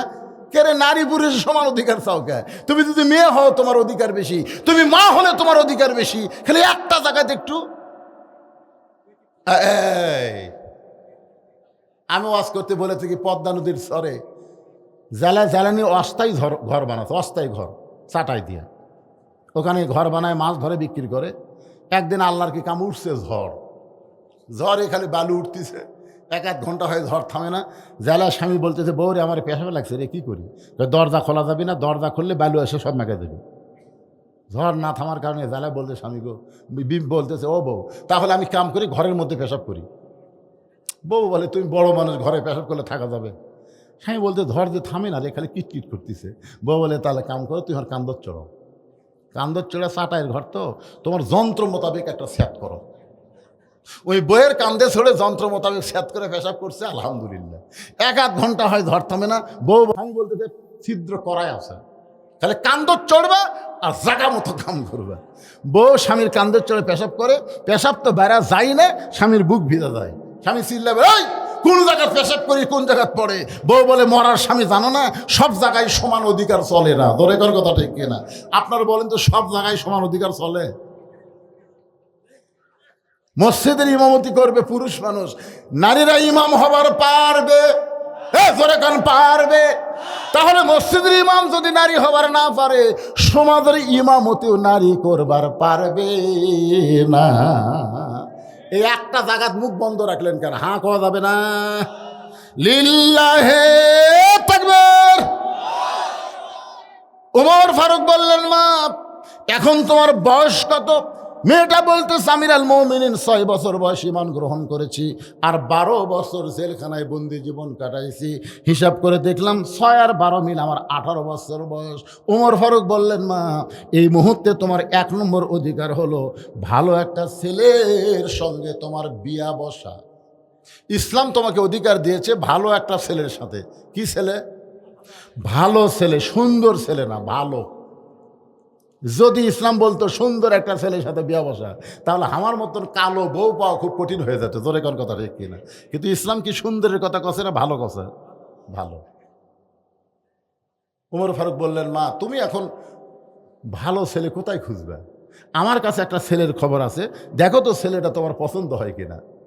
মেয়েটা বললেন আমির আল মুমিনিন তাহলে ভালো ছেলের খবর দেন। ওমর ফারুক বললেন ছেলেটার বয়স হলো মাত্র 22 বছর। জোরে কোন কয় বছর? ছেলেটা লম্বায় হলো 6 ফুট 2 ইঞ্চি। ছেলেটার গায়ের রং হলো ফর্সা, মুখের বর্ণ হলো চাঁদের মতো সুন্দর। ছেলেটার নাম হলো আব্দুল্লাহ। ছেলেটার বাবার নাম হলো আমি অধম ওমর। ছেলেটার যোগ্যতা হলো 30 পারা কোরআনের হাফেজ। ছেলেটার যোগ্যতা হলো 6 লক্ষ হাদিসের হাফেজ। আমার আব্দুল্লাহর সঙ্গে ওমর ফারুক বললেন আমার আব্দুল্লাহর সঙ্গে তোমাকে বিয়াটা দিয়া তোমাকে আমার বৌমা বানায়া আমার বাড়িতেই তোমাকে অধিকার দিবার যায়। সুবহানাল্লাহ কন না কেন? আমার আব্দুল্লাহর সঙ্গে বিয়া দিয়া তোমাকে কি মা? কথা কয় না, বলে কি মা? 3-4 বার বলেছি কি মা, কিন্তু আমার 5 সভাপতি বসে আছে বাঘ মারাই, ওই আর কথা কয় না। আমি বললাম সভাপতি সাহেব, আপনার সামনে সবাই বলল বেটার বউ হচ্ছে বৌমা, তা আপনি কথা কন না কেন? আপনার কি বেটা নেই? আমারও নেই। সভাপতি মনে করেন আমার দলের লোক, আমার কিন্তু বেটা নেই, আল্লাহ 3টা বেটি দিছে। তাই সভাপতি বললাম আপনি কি আমার দলের? না হুজুর, আমার 2টা বেটা আছে, বিয়ে করাছি হুজুর। তো বৌমা কন না কেন? হুজুর কেমনে কই, আমার 2টা বেটার বই হচ্ছে বউ দজ্জাল, আমি বৌমা পাইনি হুজুর। আগে আমার বেটা খুবই ভালো আসলো, কিন্তু বিয়ে করার পর থেকে বউ যে কি কান মন্ত্র দিল, আমার বেটার বাড়িতে নেই। বেটা এখন শহরে বাসা করে বউকলে থাকে। এরকম বেটা আছে না নাই? যেরকম আছে না নাই? অন্তাহারে বাপ মা আছে, আর বেটা বৌলি আছে বগুলা শহরে, বাসা বানাছে, বউলে ওটি থাকে। এখন বাপ মা থাকে অন্তাহারে। একদিন বাবার খুবই অসুখ, বাবা ডাক্তার দেখাতে গেছে বগুড়া পপুলারে। এত বড় ডাক্তার, ভিড় বেশি, সিরিয়াল পড়েছে রাত 9টায়। কয়টার সময়? রাত 9টার সময় ডাক্তার দেখে বাপ চিন্তা করে এখন অন্তাহারে কেমনে যাই রে, ঘোড়া ধাপের সিএনজি আছে কি না চিন্তা করতেছে। এখন এত রাত্রে অন্তাহারে কেমনে যাই? মন বলতেছে কে তোর বেটার বাসা নেই,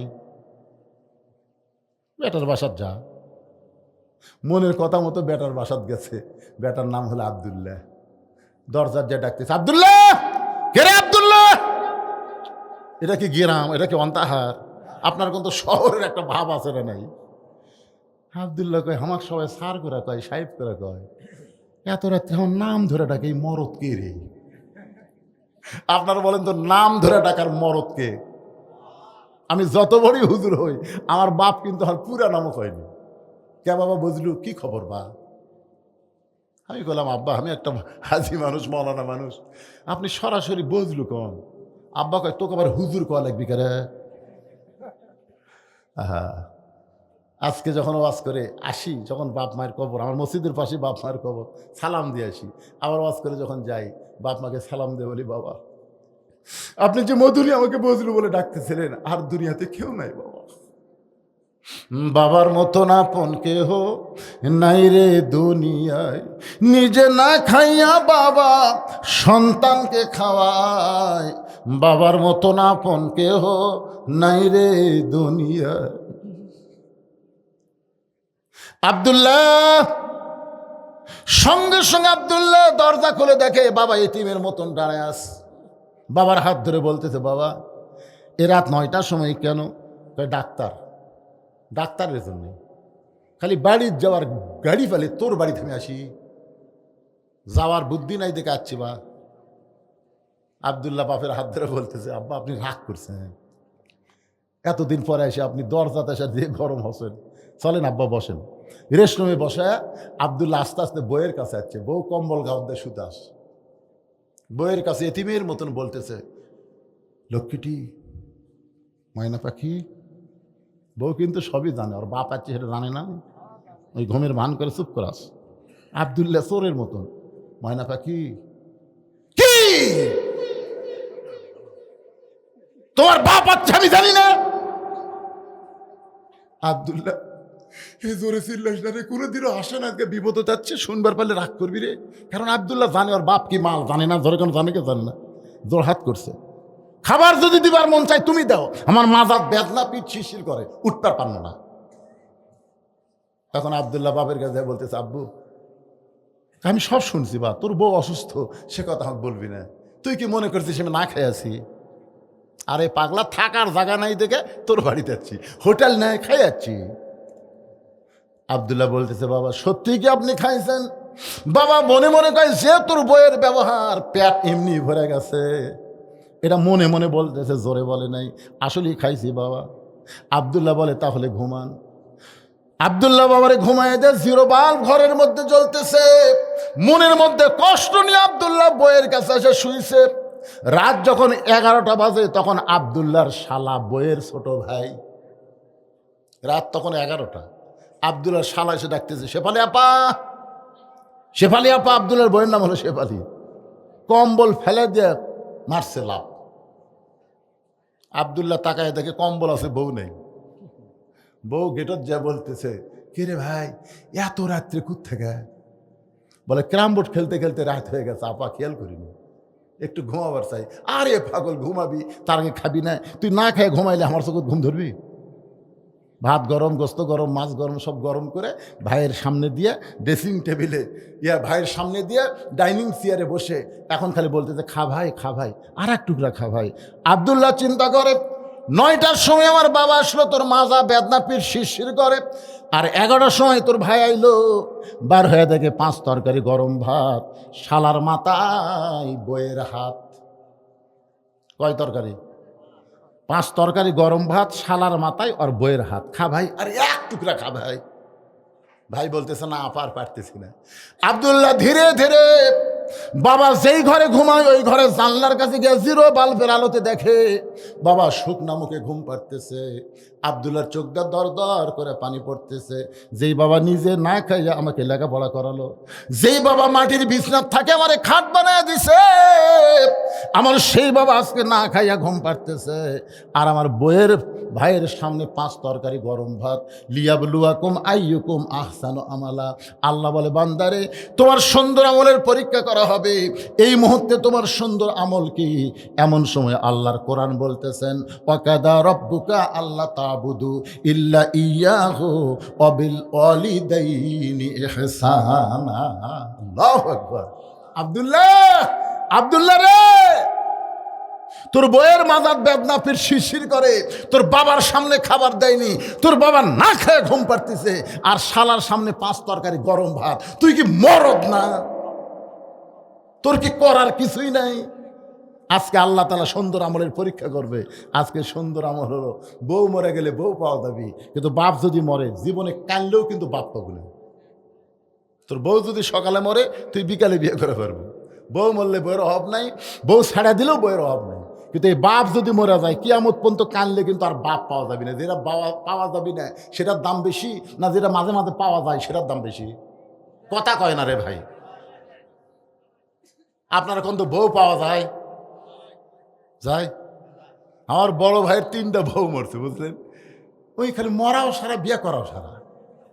হ্যাঁ, আমার কয় হুজুর তোর ভাগ্যে নেই, আমার ওই একটাই ভাই রে মরে না রে। এ ওয়াজ কিন্তু আমার বউ আবার লাইভে দেখতেছে, বুঝলেন? আমি কি ওয়াজ করতেছি আর আবার লাইভ দেয়।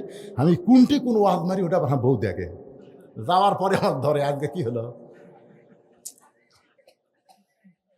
এরা যা সর্বনাশ করতেছে ভাই। ঠিক। তার মানে ভুয়া কথা, মিথ্যা কথা বলার কোনো সুযোগ, যা বলবো 100। একটু মনোযোগ দিয়ে শোনেন। এবার আব্দুল্লাহ চিন্তা করতেছে সুন্দর আমল কি করব। বর্তমান যেই পরিবেশ চলতেছে সুন্দর আমল তো করার সুযোগ নাই। সুন্দর আমল হলো ওই বইয়ের পাছাত বাড়ি দেওয়া, ধরে কোন কথা ঠিক কিনা? এমন সময় চোখ বন্ধ করে আব্দুল্লাহ চিন্তা করে ঘরের মধ্যে একটা উটি বলা বেলান আছে। উটি বলা, ধরে কোন কি বলা? আব্দুল্লাহ চিন্তা করতেছে এটার আঘাত ধরে যেই মারবার মন চাচ্ছে, ইমান বলতেছে বোকা নারী নির্যাতনের কেস হবি। মন বলতেছে শোন জাগা মতো মার, এমন জাগাত বাড়ি মারবি দেখাবারও পারবি না, কেসও হবি না। তুই গোটা শরীরের মধ্যে খুঁজে দেখতো কোন জাগাত মারলে দেখাবার পারবি না। আব্দুল্লাহ লক্ষ্য করে দেখে পিছনে উঁচা হয়ে আছে। এই উঁচা বরাবর মিডল পয়েন্টে মারলে কাপড় তুলে কোনোদিন কাকু দেখাবার পারবি না। আর ওই জায়গাত মারলে লাগবি ঠিকই, কিন্তু তেমন ক্ষতিও হবি না। এই জন্য সৌদি আরবে কেউ নামাজ যদি না পড়ে ওর পাছার কাপড় খুলে 11টা বাড়ি মারে। ধরে এখন কয় বাড়ি? পাছার কাপড় খুলে ওই জায়গা ফটাফট মারতেছে। লাগে ভাই রে, কিন্তু দেখান যায় না। এটা গোপালগঞ্জ কয়েকদিন আগে আওয়ামী লীগেরা বাড়ালো না, তখন কিন্তু আর্মিরা যায় পাশা লাল। এখন কি লাল? ওরা বাসত চড়িছে, যেই বাসওয়ালা বলতেছে ভাই বসলে 200, দাঁড়ালে 500। তোমরা যদি সিটত বসো তাহলে 200 টাকা, কিন্তু তোরা বসবার পারবি না, তো পাশা লাল। ধরে কর কি লাল? বাসওয়ালা একটা ভালো বুদ্ধি করছে, দাঁড়ায় থাকলে গেলে 500, বসলে 200। সবাই বসবার, ওরে বাবারে বসবার পাশা লাল। ধরে কর কি লাল? এখন আব্দুল্লাহ ওই উটি বলা বেলান নিয়ে বইয়ের পিছনে বাড়ি মারার নিয়তে বিড়াল যেমন ইন্দুর ধরে চুপি চুপি বইয়ের পিছনে এসে দাঁড়াইছে, বইয়ের পিছনে দাঁড়াইছে। বউ খালি বলতেছে, আর এক টুকরা খা ভাই, তুই না খাইলে আমার কলিজার মধ্যে শান্তি নাই। ভাই জোড়হাত করে বলতেছে, আপা আর খাবার পারবো না। আব্দুল্লাহর বউ খালি বলতেছে, আর এক টুকরা খা। আব্দুল্লাহ চিন্তা করে, আমার বাবা না খেয়ে ঘুম পাড়তেছে, আর তোর ভাই খাবার চাই না, তারপরে জোর করে খাওয়াস। বিসমিল্লাহ করে মারছে বাড়ি, বিসমিল্লাহ করে সেই বাড়ি মারছে, শালাও দৌড়, বউ দৌড়। শালা চিল্লায় বলে, দুলা ভাই এই গভীর রাত্রে আমার বোনকে মারলেন কেন? আব্দুল্লাহ বলে, তোর বোন আমার কে হয়? বলে, আপনার বউ হয়। তাহলে আদরের বউকে কেন মারলাম? তোর বোনের জন্য আমি বাপ মাকে ত্যাগ করে শহরে বাসা বানাইছি, এত দরদ করি তোর বোনকে, সে আদরের বউকে কেন মারলাম? আয় আয়। শালা বলতেছে, আমাকেও মারবেন নাকি? বলে, তোকে মারবো না, তোকে একটু দেখাবার চাই। এবার শালা সাহস করে কাছে গেলে আব্দুল্লাহ হাত ধরে, বাবা যেই ঘরে ঘুমাই ওই ঘরে জানলার কাছে নিয়ে গিয়ে বলে, দেখ, তাকায় দেখতো ভিতরে কে ঘুম পাড়তেছে। শালা বল, দুলা ভাই আপনার বাবা কখন আইছে? বলে, 9টার সময়। তোর বোন কইল মাজা বেদনা পীর শিরশির করে, আমার বাবার সামনে খাবার দেয়নি, বাবা রাগ করে না খায় ঘুম পাড়তেছে। আর 11টার সময় তুই আইলি, তোর বোন 5 তরকারি গরম ভাত। এখন বল রে শালা, বল আমার আমল কি? শালা বলতে, দুলা ভাই আর একটা বাড়ি মারেন, আর একটা বাড়ি মারেন। এই মানুষের জাত না, মেয়েরা শুধু বাপ মায়ের আত্মীয় পছন্দ করে, স্বামীর আত্মীয় 2 চোখে দেখতে পারে না। কথা কর না কেন? আজকে এই মাহফিলের দিনে আপনি আপনার বোন, আপনার ভাগ্নি, তাদেরকে কি দাওয়াত দিচ্ছেন? আর শালি শালা কিভাবে দাওয়াত দিচ্ছেন খুঁজে দেখেন তো। হ্যাঁ, কি হয়? ঠিক না? খালি বইয়ের আত্মীয় দাওয়াত দিচ্ছে রে। বউ খালি বোনের আত্মীয় দেন নাকি? দেখেন ওর অবস্থাটা কি হয়। পারবো না, আমার শরীর খারাপ। বলেন না, ওরে বাবা তো শরীর খারাপ। 5-7 খালি বাড়ি, তোর এখন কোন জাকাত বাড়ি? এই মেয়ে মানুষেরা আগামী বছর হরতাল করবি, এই বদরুল সিদ্ধান আর না আসে, তোর এখন কথা ঠিক। এই আসল জাকাত মারি দিয়ে গেছে। এটাই হলো বিপদ ভাইজান, নিজের রক্তীয়কে পছন্দ করে না। আজকে শোনেন, আপনার বোন, আপনার ভাই, আপনার নিজের গুলাকে দেখতে পারে না। প্রত্যেকটা বইয়ের একই চরিত্র, বাপের আত্মীয় পছন্দ করে, এমনকি বাপের দেশের কুত্তাও ভালোবাসে। এটা আমার বাপের দেশের কুত্তা রে। কোনো ফকির যদি ভিক্ষা করবো আসে, এই ফকির আমার বাপের দেশের, আমার চাচা হয় রে, ও তোর চাচা। আর শ্বশুরের ভাই আসলে কয়, আপনার তো আমি চিনি না। শ্বশুরের ভাই ওখানে চিনে না, কিন্তু বাপের দেশের ফকির আর চাচা হয়। একটু মনোযোগ দিয়ে শুনবেন। রাসূল বলেন, খাদিজা ফাতেমাকে খাতুনে জান্নাত ডিগ্রি দেওয়ার কারণ হলো 2টা। জোরে বলেন, কয়টা? খাদিজা বলতেছে, কোন কারণে আল্লাহ আমাকে বাদ দিয়ে ফাতেমাকে খাতুনে জান্নাত ডিগ্রি দিল? যতক্ষণ পর্যন্ত না বলবেন আমি আপনার হাত ছাড়ব না। আল্লাহ রাসূল বলেন, খাদিজা একটু হাত ছেড়ে দাও, আমি আপনাকে 2টা প্রশ্ন করব, দেখেন আপনি উত্তর দিবার পারেন কিনা। 1 নম্বর প্রশ্ন হলো, ও খাদিজা আপনি কত বছর বয়সে ঈমান গ্রহণ করছেন? একটু মনোযোগ দিয়ে শোনেন আমার মায়েরা যারা পর্দায় আছেন, শুধু আপনার বিরুদ্ধে ওয়াজ হচ্ছে না, মা আপনার পক্ষে ওয়াজ হচ্ছে। এবার রাসূল বলে, খাদিজা আপনি কত বছর বয়স ঈমান গ্রহণ করেছেন? খাদিজা বলতেছে, রাসূলুল্লাহ আমি যখন ঈমান গ্রহণ করেছি তখন আমার বয়স হলো 55 বছর। আল্লাহ রাসূল বলে, খাদিজা ঈমান গ্রহণ করার আগে আপনি কি ছিলেন? ঈমান গ্রহণ করার আগে আপনি কি ছিলেন? খাদিজা বলতেছে, রাসূলুল্লাহ ঈমান গ্রহণ করার আগে আমি কাফির ছিলাম। রাসূল বলে, খাদিজা ঈমান গ্রহণ করার আগে আপনি 55 বছর কুফর হালে কাটাইছেন। এখন আপনি বলেন তো, আপনার পেটের মেয়ে ফাতেমা কত বছর বয়সে ঈমান গ্রহণ করেছে? খাদিজা বলতেছে, জান্নাতি জান্নাতি, আমার ফাতেমা জান্নাতি হয়ে জন্মগ্রহণ করেছে। আল্লাহ রাসূল বলে, খাদিজা 2টা প্রশ্নের মধ্যে একটা প্রশ্নের উত্তরে আপনি ঠকে গেলেন। এবার আসেন খাদিজা, আমার 2 নম্বর প্রশ্ন হলো, খাদিজা দুনিয়ার কত পুরুষ মানুষ আপনাকে দেখেছে? আপনার নাকের সাইজ কেমন? আপনার মুখের সাইজ কেমন? আপনার দাঁতের সাইজ কেমন? এটা দুনিয়ার কত পুরুষ বলতে পারে? খাদিজা বলে, রাসূলুল্লাহ 25 বছর বয়সে আপনার সঙ্গে যখন আমার বিয়ে হলো, ওই সময় মক্কার সবচাইতে ধনবতী রমণী ছিলাম। এই ধনী হওয়ার পিছনে কারণ হলো আমার অনেকগুলো ব্যবসা ছিল। ছিল। এই ব্যবসা চলাইতে গিয়া হাজার হাজার পুরুষের সঙ্গে আমার লেনদেন হয়েছে। খাদিজার মুখের সাইজ কেমন, দাঁতের সাইজ কেমন, গায়ের রং কেমন, এটা দুনিয়ার বহু পুরুষ বলতে পারে। আল্লাহ রাসূল বলে, খাদিজা তাহলে দুনিয়ার বহু পুরুষ আপনার চেহারা, আপনার ঢপ, আপনার গায়ের রং বলতে পারে। এখন বলেন তো আপনার পেটের মেয়ে ফাতেমার চেহারা কেমন, নাকের সাইজ কেমন, মুখের সাইজ কেমন, এটা দুনিয়ার কত পুরুষ বলতে পারে। খাদিজা বলতে পর্দানিশী আমার ফাতেমা জন্মসূত্রে পর্দার মধ্যে জন্ম নিয়েছে।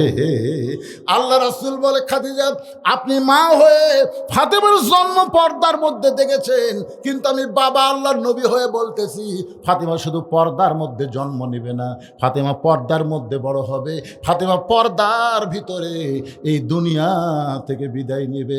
গভীর রাত্রে হযরত আলী ফাতেমাকে দাফন করতেছে জান্নাতুল বাকির মধ্যে। দাফন করার পরে আল্লাহকে বলতেছে, আল্লাহ দুনিয়ার পর্দার এসে ফাতেমাকে আমি গভীর রাত্রে কবর দিয়া তোমার কাছে বলি ফাতেমার পর্দাকে কবুল করে নাও। এ দোয়া করার পরে তাকায় দেখে সামনে কয়েকটা পুরাতন কবর দেখা যায়।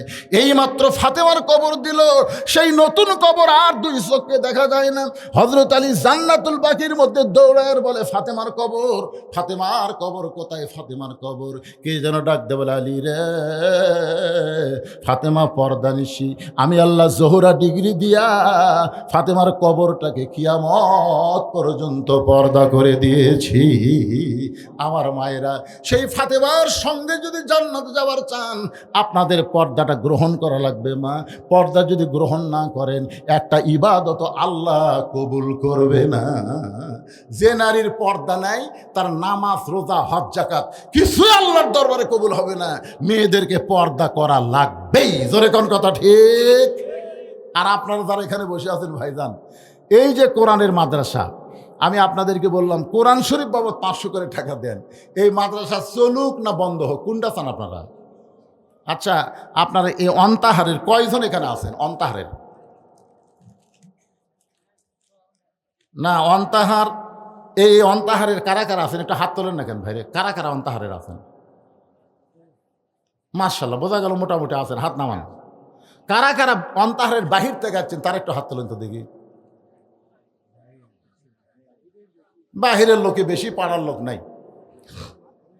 আচ্ছা, আপনারা সারা দিন হোটেল খেলেলেন, ওটি যে খাওয়া দাওয়া হলো, আমি তো ঘরতে আসলাম, দেখলাম সেই মাল মারতেছি না।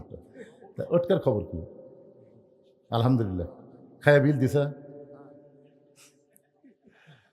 না? এ দিক দিয়ে বক্তার পক্ষে খুবই সুবিধা, মানে আর আগে হালখাতা করে কাম সেরে দেয়। আমাকে বেশি খুব একটা কষ্ট করা লাগে না। হুজুর গামছা একটু ফাটাফাটি আদায় করবেন, গামছার টাকা যে কয়টা হচ্ছে আল্লাহ ভালো জানে। শেষই তো 11টার মধ্যে শেষ করার কথা। 20,000 নগদ দিতেছেন, দেখে হাতটা দেন তুই। কি নাম? লিল্লাহি তাকবীর। আতিকুর রহমান নগদে 20,000 টাকা ধরে বলেন মারহাবা। মাশাআল্লাহ, আমি মনে করছিলাম প্রধান অতিথির উপরে আর কেউ নাই।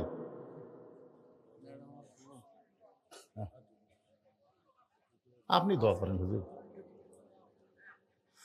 আপনারা কাজ কামের সময়, এখন কাজ কামের সময় না, এই জন্য আমাকে তুলে দিতে সকাল সকালে যে হুজুর সারাদিন মানুষ কাজ কাম করে, বেশি রাত আসছে না, খুবই কষ্ট, সকাল সকাল উঠবেন, সকাল সকাল শেষ করবেন। সবাই ইস্তেগফার পড়েন বাবা, সবাই ইস্তেগফার পড়েন। আস্তাগফিরুল্লাহ রব্বি মিন কুল্লি জামবি ওয়া তুবু ইলাই, আস্তাগফিরুল্লাহ রব্বি মিন কুল্লি জামবি ওয়া তুবু ইলাই। এটি কি লেখছে? পান খাওয়া হালাল না হারাম? পান খাওয়া হালাল, হারাম হবে কেন? যত পারেন পান খান, অসুবিধা নেই, কিন্তু পানের মধ্যে সব কিছু খাওয়া যাবে না, বুঝলেন? পানের মধ্যে হারাম কিছু খাওয়া যাবে না, পান খাওয়া চলবে, অসুবিধা নেই।